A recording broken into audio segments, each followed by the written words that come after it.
नमस्कार प्रिय मित्रों, मैं ज्योतिषकार कमल आप सबका हार्दिक अभिनंदन करता हूं आपके अपने इस प्यारे यूट्यूब चैनल एस्ट्रो कमल में। दोस्तों, एक प्रश्न अक्सर जो अप्सरा, योगिनी, यक्षिणी इनकी साधना करता है उनके मन में कौनता रहता है, क्योंकि इनके नाम कुछ स्पेशल है ना।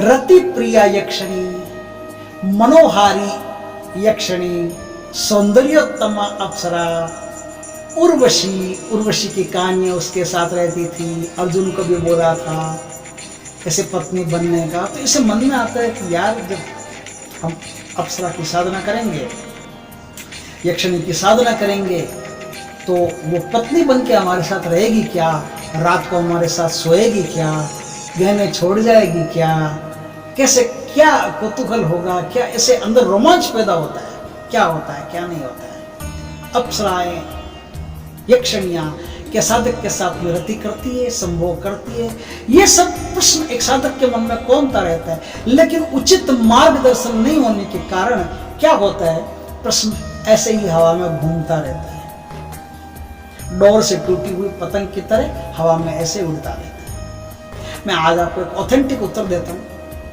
ऐसा उत्तर देता हूं जिसने इन चीजों पर गजब की रिसर्च की और छोटे से छोटी चीज समुद्र में से हीरे की तरह निकाल करके लाए, समुद्र में से रत्नों की तरह निकाल करके लाए और एक सूत्र में उन्हें पिरो दिया, पूरी माला बना दी। वो महान पुरुष जिसने ये सब काम किया, मैं आज उसका जिक्र करने वाला हूँ। ये सब बात कहने से पहले मैं शुरू करता हूँ अपनी पूर्व एक जो मैंने वीडियो दिया है, उस वीडियो में मेरे साथ जो हुआ कि अप्सरा ने मुझे घर के बाहर फेंक दिया था पहले, और किस तरह से क्या क्या घटना हुई थी, वो वीडियो, इसमें से थोड़ा सा भाग आज मैं फिर देता हूँ। क्या है, रात का समय था, 11 के आसपास बजे होंगे।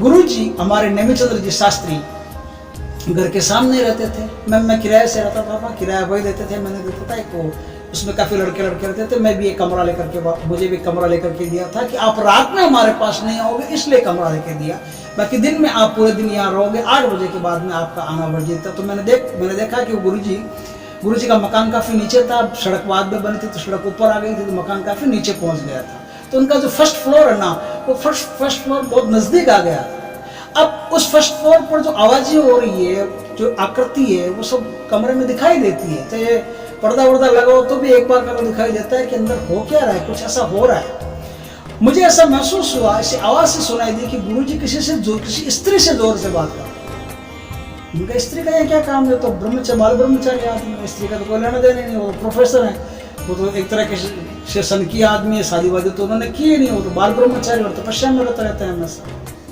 उनका देखते हैं, जाके मैं टॉर्च लेके गया तो मैंने देखा कि फर्स्ट फ्लोर जो उनका है वो बड़ा नजदीक था, आराम से सुनाई दे रहा था।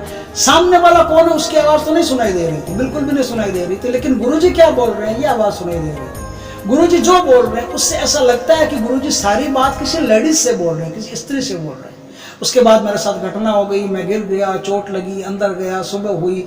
उनका ये बात तो पक्की पूछनी है, बात पक्की पूछी तो धीरे धीरे बात निकलते निकलते आई कि ये मेनका थी, अप्सरा।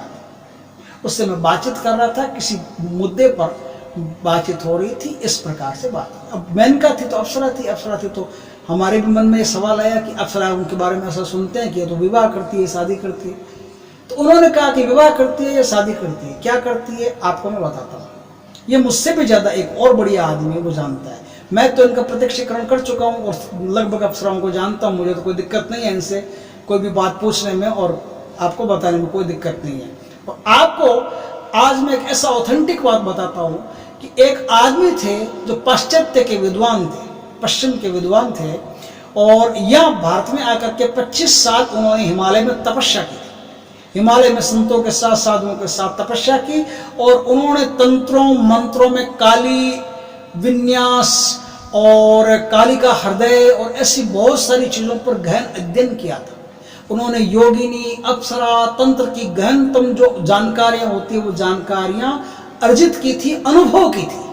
वो सारी अनुभव की जानकारियों को उन्होंने एक बुक में नोट किया था। 2500 पन्नों की उनकी एक बुक है कालीराइजिंग, वो उन्होंने लिखी थी। तो उस महान आदमी का नाम था रुडोल्फ वैलेंटिन।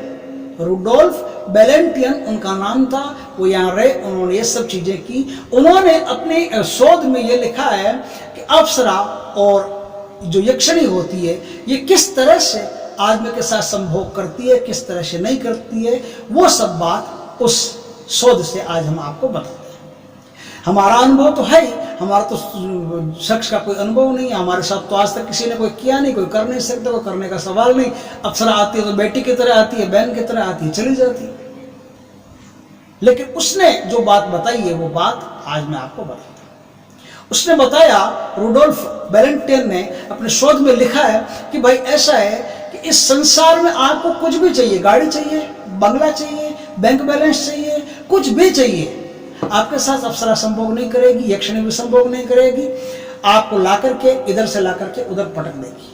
आप नामों के चक्कर में मत पड़ना, भोगदा यक्षिणी, प्रतिप्रिया यक्षिणी, अनुरागिणी यक्षिणी, इनके नाम में मत पड़ना। ये नाम है ना, इनके नहीं है, ये नाम इसलिए है कि इनको ये चीजें प्रिय है आपको करते हुए देखने में।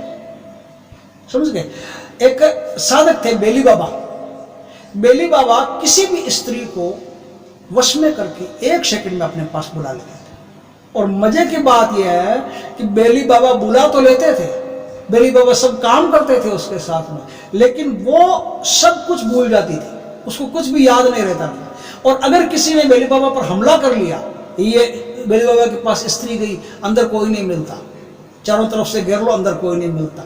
ये क्या है? भोगदा यक्षिणी जो है, भोगदा यक्षिणी स्वयं ऐसी क्रिया करती है, स्वयं स्त्री का निर्माण करती है, स्वयं बेली बाबा के पास स्त्री को भेजती है, स्वयं सब काम करती है, उसको रस आता है इन सब चीजों को देखने के लिए। तो ये कुछ यक्षिणियां ऐसी है जिनको ये सब देखने में रस आता है, करने में नहीं आता है, उनका करने से कोई वास्ता नहीं है। तो अगर कोई चीज आपने इस धरती से मांगी, उसने धरती पर ला करके दी, तो कोई संभोग नहीं करेगी। लेकिन आपने कोई चीज अलौकिक मांग ली, अलौकिक चीज मांग ली, तो अब वो अप्सरा और ये यक्षिणी के भी देना आपके हाथ की बात नहीं है, अपने बस की बात नहीं है। कैसे बस की बात नहीं है? अब थोड़ा सा इसको गहराई से समझ ले, मजा आएगा, क्योंकि साधना अगर करना चाहते हो तो इन सब बातों का आपके पास जानकारी होना जरूरी है। क्या है? चीन में ऊर्जा को 2 नामों से पुकारते हैं, yin और yang। ऊर्जा 2 ऊर्जा होती है, स्त्री की ऊर्जा होती है और पुरुष की ऊर्जा। एक शरीर है, उस एक शरीर के अंदर स्त्री और पुरुष दोनों की ऊर्जा है। आपके शरीर में मतलब ऐसा है कि ऊर्जा पैरेलल नहीं चलती है, ऊर्जा चलती है आपके शरीर में, 2 ऊर्जाएं आपके शरीर में चलती है। जब मैं 2 की बात कहूंगा तो इधर मैंने हाथ रख दिया, इधर मैंने हाथ रख दिया, तो आप ऐसा सोचते हो कि आधा आधा टुकड़ा कर लो, तो आधा गौरी हो जाएगा, आधा शंकर हो जाएगा, दोनों मिलेंगे, गौरी शंकर हो जाएंगे, अर्धनारेश्वर हो जाएंगे। ऐसा नहीं है। ऐसा है कि आपके शरीर में स्त्री की भी ऊर्जा है, आपके शरीर में पुरुष की भी ऊर्जा है, लेकिन किस तरह से है? वो इस तरह से मिली हुई है कि आप पता नहीं कर सकते कि स्त्री की कहाँ है और पुरुष की कहाँ है। एकदम गुत्थम गुत्था हुई है, मिली हुई ऊर्जा है। उस ऊर्जा में क्या है कि आप जो पुरुष अपने आप को पुरुष समझते हो, वो पुरुष 60% पुरुष है, 40% स्त्री है। आपने देखा होगा कई बार पुरुष ऐसा कहते हैं कि हमको घर के काम करने में आनंद आता है, घर का काम कर देते हैं, बीवी के भी कपड़े धो देते हैं, ये कर देते हैं, वो कर देते हैं, उनको घर के काम में थोड़ा थोड़ा रस आता है, तो थोड़ी थोड़ी स्त्री उनके अंदर प्रकट हुई है, थोड़ा भाव होता है, उनके आंसू आ जाते हैं। कुछ लड़के, कुछ पुरुष वर्ग में आपको ऐसे भी देखने को मिल जाएंगे जो एकदम स्त्री जैसे ही लगते हैं, मतलब खाली बस इक्का दुक्का अंगों का फर्क है, बाकी स्त्री जैसे ही लगते हैं। कभी कभी आपको स्त्रियां भी ऐसी देखने को मिल जाएगी इसमें पुरुषत्व तो ज्यादा बढ़ रहा है, स्त्रीत्व तो कम होता जा रहा है। उसमें से 75%, अगर 60% स्त्री है तो 40% पुरुष उसके अंदर घुस गया है।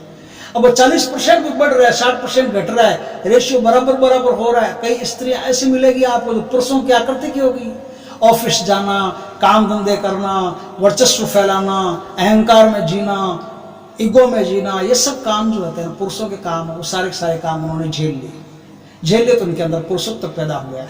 कोई भी स्त्री हो, पूर्ण स्त्री नहीं है तो किसी काम की नहीं है, कोई भी पुरुष हो, पूर्ण पुरुष नहीं है तो किसी काम का नहीं है। आपने कोई अलौकिक वस्तु मांग ली, अलौकिक वस्तु का मतलब है कि आपने मांग लिया कि स्वर्ग में जो कल्पवृक्ष होता है ना जी, उस कल्पवृक्ष के मेरे को फूल ला के दो या फल ला के दो। कैसे होता है? अब कल्पवृक्ष उसके पिताजी का नहीं है, अप्सरा का, वो लेके नहीं आ सकती। क्या है, कल्पवृक्ष के देव भी और भी देवता है जो रक्षक है, वो अप्सरा को ले जाने नहीं देंगे। हाँ, अप्सरा अपनी तरफ से कोई चीज आपको देती है तो वो उसकी फैकल्टी में आता है, उसके कस्टडी में आता है, उसके हिसाब से उसका जो डिपार्टमेंट है उस डिपार्टमेंट के अंतर्गत आता है, वो चीज़ तो वो आपको दे सकती है। जैसे आपके घर में कोई चीज़ हो वो दे सकते हो, लेकिन किसी शेठ जी के घर में कोई चीज़ हो वो थोड़ी ला के दे सकती है, अप्सरा भी नहीं दे सकती। लेकिन उस चीज़ को लेने का एक तरीका है। क्या तरीका है कि आप और अप्सरा दोनों अगर भोगरत हो जाते, शरीर से नहीं मन से, शरीर से नहीं साइकोलॉजी से, शरीर से नहीं अंतश्चेतना से, शरीर से नहीं सूक्ष्म शरीर से, एस्ट्रल बॉडी से आप और अप्सरा अगर संभोगरत हो जाते हो, भोगरत हो जाते हो, तो आपके भीतर एक देवता प्रकट होता है। भोगरत कैसे हो जाते हो, क्या होता है, पहले इस बात को सुन लो, देवता की बात बाद में करेंगे। क्या है कि आपके अंदर 60% पुरुष 40% स्त्री है। अप्सरा क्या करती है, आपकी 40% स्त्री को खींच करके अपने तरफ ले जाती है। अब आपके अंदर कोरा 60% पुरुष बचा, और कोरा 60% पुरुष बचा तो 60% नहीं, अब 100% है, क्योंकि खाली पुरुष ही स्त्री है। परसेंटेज किस बात का, वो तो पूरा पुरुष है। फिर स्त्री होती हो तो परसेंटेज है, स्त्री नहीं तो कोई परसेंटेज नहीं। एक ऊर्जा धारा बचती है, दूसरी ऊर्जा धारा जो स्त्री की है वो सारी की सारी उर्वशी, सारी की सारी अप्सरा खींच लेती है, या यक्षिणी खींच लेती है। यक्षिणी या अप्सरा कोई भी हो, वो सारी की सारी ऊर्जा धारा को अपनी तरफ खींच लेगी। तो अब यक्षिणी या अप्सरा जो कोई है वो तो पूर्ण स्त्री होगी और आप पूर्ण पुरुष हो गए। पूर्ण स्त्री और पूर्ण पुरुष जब भोगरत होते हैं, एक दूसरे में मिल जाते हैं, तो क्या होता है श्रीमान, वहां शिवलिंग प्रकट होता है। शिवलिंग का अर्थ होता है ब्रह्मांड उसके वश में आ गया। ब्रह्मांड में ऐसी कोई चीज नहीं जो शिवलिंग के लिए मुश्किल। आपके भीतर जब लिंगाकार स्थिति प्रकट होती है, आत्मलिंग प्रकट होता है, तो इस ब्रह्मांड में कोई भी चीज आपके लिए दुर्लभ नहीं। न तो स्वर्ग की कोई चीज देखना दुर्लभ है, न ब्रह्मांड की और भी कोई चीज देखना दुर्लभ है, न पाना दुर्लभ है। आपके लिए हर चीज सुलभ हो गई, क्योंकि आप अब ब्रह्म में अवस्थित हो गए। ब्रह्म में अवस्थित होने का नाम ही भोग है। भोग ही आपको योग में ले जाता है। तो ये जो भोग है ना, जिसकी आप लालसा करते हो और लाल टपकती है लोगों के, अब ये साधना कर लेंगे मजा आएगा, कोई मजा नहीं आएगा। उल्टी सीधी मांग कर ली तो बिना मतलब के मारे जाओगे और कोई लेना देना नहीं है। ये रुष्ट हो गई ना तो इनको निकालना मुश्किल हो जाता है। आपको एक बात का पता नहीं है अभी तक शायद, जिस तरह से भूत दोष होता है, प्रेत दोष होता है, उस तरह से परिणाम का दोष भी होता है। और मजे की बात है कि एक बार का जिन्न का दोष होता है ना, वो निकाला जा सकता है। एक बार का ब्रह्म राक्षस का दोष होता है, उससे आदमी को मुक्ति दिलवाई जा सकती है। लेकिन परी का जो दोष होता है ना, उससे मुक्ति दिलवाना इतना आसान नहीं है, वो बहुत भारी भयंकर काम है। परी दोष अगर किसी को लग गया तो वो आदमी गया काम से। परी दोष क्या है, अब अप्सरा और परी एक ही बात है। उसको इस्लाम में जाके बात करोगे तो अब परी है, और यहाँ आके बात करोगे तो अप्सरा है। तो बात एक ही है, अप्सरा परी है। इनका दोष अगर शुरू हो गया, यक्षिणी का दोष शुरू हो गया, तो फिर इतनी बुरी मौत मरोगे सोच नहीं सकते। इसलिए कोई भी उल्टी सीधी मांग मत कर लेना इनसे, उल्टी सीधी मांग। क्योंकि कुछ लोग ऐसे हैं, मेरे पीछे पड़े हैं, मुझे पता है वो साधना पक्का करेंगे, और साधना पक्का करेंगे तो अब ये मेरा धर्म बनता है कि मैं ऐसे उलझुल वीडियो नहीं टेक दूं। अब ये मेरा धर्म बनता है कि साधना की जो बिल्कुल बारीकियां पहले मैं उनको समझाऊं कि भाई आप साधना करने से पहले ये सब बातें समझ लो, नहीं तो साधना में बिना मतलब फंस जाओगे। मैं नहीं चाहता कि मेरे दर्शक कम हो यार, मैं नहीं चाहता। मैं तो चाहता हूँ कि मेरे दर्शक बढ़े। कौन चाहता है? अब अपने पैर पर कुल्हाड़ी मारना कौन चाहेगा? मैं तो चाहता हूँ कि मेरे दर्शक बढ़े। मारना नहीं चाहता, मैं नहीं चाहता कोई पागल वागल हो जाए, कोई मुसीबत में चला जाए। मैं तो चाहता हूँ कि सर्वे भवन्तु सुखिनः सर्वे सन्तु निरामया, सब सुखी हो, सब आनंद में हो, सब मजे में। इसलिए इन सब छोटी छोटी बातों को आप समझ लेना। ये सेक्स है, ये भोग है जो आत्म भोग कहलाता है, और आत्म भोग इस ब्रह्मांड की सबसे ऊंची ताकत है। इस पर मैं आगे बहुत बड़े बड़े वीडियो दूंगा, तो ब्रह्मांड साधना दूंगा, और भी वीडियो के संभोगरत रहते हुए यदि ये काम कर लिया तो आप क्या पा सकते हो, या आपने कभी आज तक कल्पना भी नहीं की होगी। इतना ये कुछ मिलेगा आपको। ऐसे और भी आगे बहुत बढ़िया बढ़िया वीडियो में इस टॉपिक पर लेके आऊँगा। लगे रहिए। यदि आपको मेरा वीडियो पसंद आया हो तो इसको खूब शेयर करें, और चैनल पर पहली बार आए तो सब्सक्राइब करें, बेल आइकॉन का बटन दबा दें ताकि हमारे ज्ञानवर्धक और जानकारीपूर्ण वीडियो सबसे पहले आपके पास आ सके। और लाइक जरूर करें, कमेंट में अपने कोई भी बात हो, प्रश्न हो, जिज्ञासा हो, या राम राम लिखना हो, तो कुछ भी हो कमेंट में आप लिखते। आजकल मेरे को बड़ी प्रसन्नता हो रही है कि मेरे जो व्यूवर हैं वो काफ़ी मात्रा में बहुत अच्छा प्रेम अपना मुझे दे रहे हैं। और अब ऐसा लग रहा है कि मैं कोई यूट्यूब पर वीडियो नहीं बना रहा हूँ, मैं अपनी फैमिली के साथ बैठा हूँ। आप सब मेरे फैमिलियर हो और आप सबकी शुभ की कामना करना, आप सबके भले की कामना करना मेरा धर्म है। और इन्हीं सब के साथ मैं आपसे इजाज़त चाहता हूँ। और वीडियो को लाइक करें, कमेंट करें, शेयर करें। जय श्री कृष्ण मित्रों।